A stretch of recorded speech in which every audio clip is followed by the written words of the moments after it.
Hello friends, स्वागत है आप सभी का सीवी व्हीकल एसएसटी में। आज के इस वीडियो में सिंधु नदी के बारे में डिटेल में आपको बताने वाले हैं। सिंधु नदी कहां से निकलती है, किन किन देशों में बहती है और इसके बाद उनकी सहायक नदियां कौन कौन सी है, कौन दाएं से मिलती है, कौन बाएं से मिलती है, भारत के किस किस राज्यों में उसकी सहायक नदियां बहती है, पूरा डिटेल में आज के इस वीडियो में चर्चा करने वाले हैं। तो चलिए शुरुआत करते हैं सिंधु नदी के बारे में। सबसे पहले दोस्तों बात करें सिंधु नदी के बारे में, तो सिंधु नदी जो है ये देखिए कैलाश पर्वत एक लैंडमार्क हो जाएगा। ठीक है, ये सब पूरा तिब्बत में है।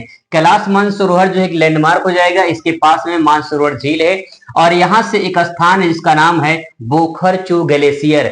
बोखरचू ग्लेशियर यहां से इस एक नदी का उद्गम होता है और ये नदी जो है इस प्रकार से तिब्बत में बहती है। जब ये नदी तिब्बत में बहती है तो उसे जो है सिंगी खम्बाम के नाम से जाना जाता है।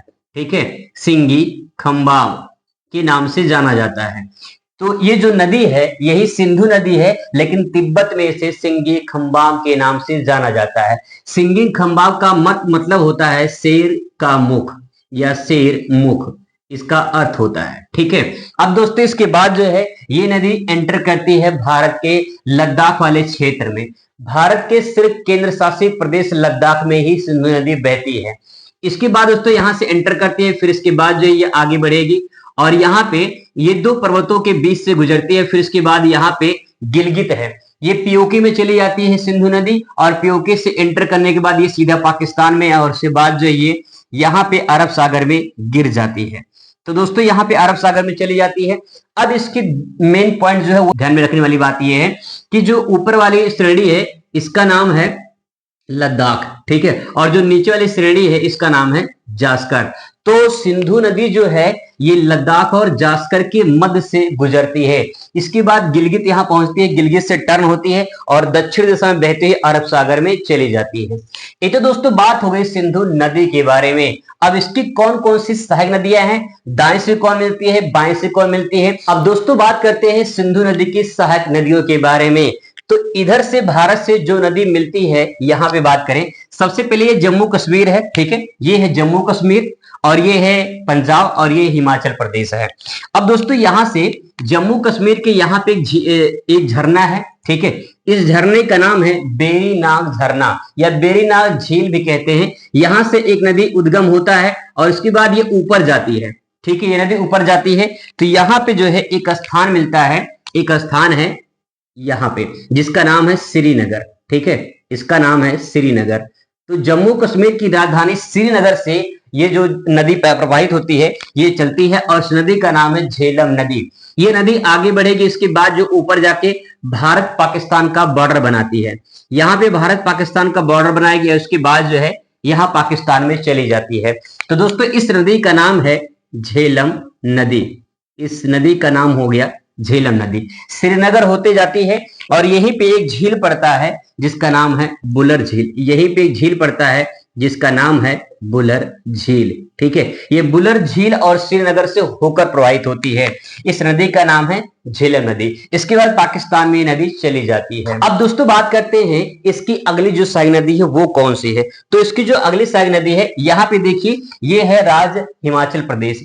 यहाँ पे एक दर्रा पड़ता है, यहाँ पे एक दर्रा पड़ता है। इस दर्रे का नाम है बारा लाचाला दर्रा। बारा लाचाला दर्रे के पास से एक नदी उद्गम होती है और इसके बाद जो है ये ऊपर जाती है, फिर इसके बाद टर्न होती है और इसके बाद जम्मू कश्मीर में जाती है। जम्मू कश्मीर जाने के बाद फिर इसके बाद ये पाकिस्तान में इस प्रकार से जाके यहाँ पे मिल जाती है सिंधु नदी में। तो जहां पे सिंधु नदी मिलती है इस जगह का नाम है, इस जगह का नाम है मिथनकोट। इस जगह का नाम है मिथनकोट। चेनाब नदी जो है इस नदी का नाम है चेनाब नदी।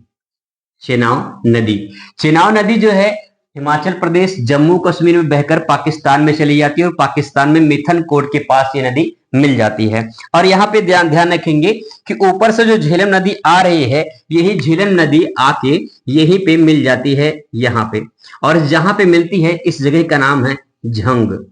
इस जगह का नाम है झंग। झंग नामक स्थान पे या झुंग भी कहीं कहीं लिखा हुआ है, यहाँ पे झेलम नदी आके चेनाब में मिल जाती है। अब इसके बाद दोस्तों जो अगली नदी है ये हिमाचल प्रदेश से ही निकलती है। यहाँ पे एक दर्रा पड़ेगा जिसका नाम है रोहतांग दर्रा। इस दर्रे के पास से एक नदी निकलती है और ये जो है हिमाचल प्रदेश बहती हुई इसके बाद जो है पंजाब में आती है और फिर इसके बाद जो है ये पाकिस्तान में जाके यहाँ पे मिल जाती है। जहां पे मिलती है ये, इस नदी का नाम है रावी नदी। इस नदी का नाम है रावी नदी। जहां पे मिलती है पाकिस्तान में उसका नाम है सराय सिंधु। यहाँ पे जगह थोड़ा कम है इसलिए मैं लिख नहीं रहा हूं यहाँ पे। तो इस नदी का नाम है रावी नदी, जहां मिलती है पाकिस्तान में चेनाब नदी से, उसका नाम है सराय सिंधु। अब दोस्तों यहाँ पे देखिए सबसे मेन इंपॉर्टेंट ये है कि चेनाब नदी में झेलम नदी आके मिल रही है, इसके बाद रावी नदी मिल रही है। इसका मतलब ये है कि चेनाब की सहायक नदी झेलम भी हो जाएगी और रावी भी हो जाएगी। ये मेन पॉइंट हो जाएगा। इसके बाद दोस्तों आगे बढ़े तो यहाँ पे देखिए, यहाँ पे एक ताल है जिसका नाम है राक्षस ताल। इस ताल से एक नदी का उद्गम होता है और इसके बाद ये जो है तिब्बत में बहती है। ठीक है, तिब्बत में बहती है और ये जो है यहाँ पे एक दर्रा पड़ता है, एक दर्रा पड़ता है, इसका नाम है सिटकिला दर्रा। इस दर्रे से ये नदी एंटर करती है और भारत में हिमाचल प्रदेश में आती है। हिमाचल प्रदेश में आने के बाद जो ये आती है पंजाब में, और पंजाब में यहाँ पे जो है एक नदी मिलती है इससे, और उस नदी का नाम है, यहाँ पे एक नदी यहाँ से आती है। रोहतांग दर्रे के पास एक कुंड है, इसका नाम है ब्यास कुंड। इस ब्यास कुंड से एक नदी निकलती है और आके यहाँ पे इसको ज्वाइन कर लेती है सतलज में। ठीक है, जहां पे ज्वाइन करती है जगह का नाम है हरिके। ठीक है, उस जगह का नाम है हरिके जहां पे मिलती है। इसके बाद जो है ये सतलज जो नदी है आगे बढ़ती है और इसके बाद जो है जाके चेनाब में मिल जाती है। तो यहाँ पे दोस्तों ध्यान रखने वाली बात है कि चेनाब जो है एक मुख्य नदी हो जाएगी सिंधु की, जिसमें सारी नदियां आके मिथनकोट में जो है यहाँ पे मिल जाती है। और यही 5 नदियां जब पंजाब में मिलती है तो इसी को पंजाब के नाम से जाना जाता है। आधा पंजाब पाकिस्तान में है, आधा पंजाब भारत में है। इसके बाद दोस्तों यहाँ से एक पॉइंट और ध्यान में रखेंगे कि जहां पे मिलती है यहां से एक नहर निकाला गया है और ये नहर राजस्थान में चली जाती है। और ये नहर जो है, ये नहर है इंदिरा गांधी नहर। ठीक है, इस नहर का नाम है इंदिरा गांधी नहर। भारत की सबसे लंबी नहर भी मानी जाती है इंदिरा गांधी नहर। और देखिए यहाँ पे हरिके लिखा हुआ है। जब किसी भी नदी से नहर निकाली जाती है तो उसे बैराज कहा जाता है। तो इस स्थान का नाम हो जाता है हरिके बैराज, इसे बोलते हैं हरिके बैराज। तो यहाँ पे जो स्थान है उसका नाम है हरिके बैराज। दोस्तों ये तो बात हो गई कि जो है ये भारत से जो नदियां जाती हैं, ठीक है, इसको जो है आपको सतलज को छोड़कर, ठीक है, इस नदी का नाम हो जाएगा, ये है सतलज नदी। ये हो जाएगा सतलज नदी। सतलज नदी के जो है अलावा झेलम, चेनाब, रावी, ब्यास, ये सारी नदियां भारत से निकलकर जो है पाकिस्तान में जाके मिलती हैं। अब दोस्तों बात करते हैं कि ऊपर से कौन कौन सी नदियां आके मिलती हैं।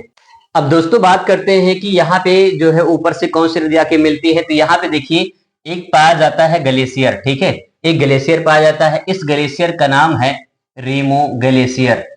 रीमो ग्लेशियर, यहाँ पे ग्लेशियर, इसका नाम है रीमो ग्लेशियर। और इसी के पास में यहाँ पे है सियाचिन ग्लेशियर। सियाचिन ग्लेशियर। ठीक है, अब यहां से जो है इस वाले क्षेत्र से जो है यहाँ से रीमो ग्लेशियर से एक नदी निकलती है। ठीक है, और यहां से जो है निकलने के बाद ये जो है जाके इसी सिंधु में मिल जाती है। यहाँ पे सिंधु में मिल जाती है। इसके बाद तो जो सियाचिन ग्लेशियर है इसके पास से एक नदी निकलती है यहाँ से, और ये जो नदी है यहाँ से निकलने के बाद जो है ये जाके इसी में मिल जाती है। किसमें? इस नदी का नाम है, जो ये वाली नदी है इसका नाम है स्वेक नदी। इस नदी का नाम है स्वेक नदी। और जो ऊपर जो बगल वाली नदी है इस नदी का नाम है नुब्रा नदी। इस नदी का नाम है नुब्रा नदी। और इसी स्वेक में एक नदी और आके मिलती है। एक नदी आती है यहाँ से अक्साई चेन से। अक्साई वाले चेन से जो है एक नदी आके निकल कर आती है और जाके इसमें ज्वाइन कर लेती है। इस नदी का नाम है, इस नदी का नाम है गलवान नदी। गलवान नदी। और आपने सुना होगा 2020 में भारत और चाइना के बीच में जो है यहाँ पे एक सैनिक झड़प भी हुआ था, तो ये गलवान नदी के घाटी में भी हुआ था। इसके बाद दोस्तों यहाँ से बात करें तो यहाँ पे एक नदी आके मिलती है, यहाँ से एक नदी इसमें मिल जाती है और इसका नाम है गिलगित नदी। गिलगित नदी। ठीक है, सिंधु में आके मिल जाती है।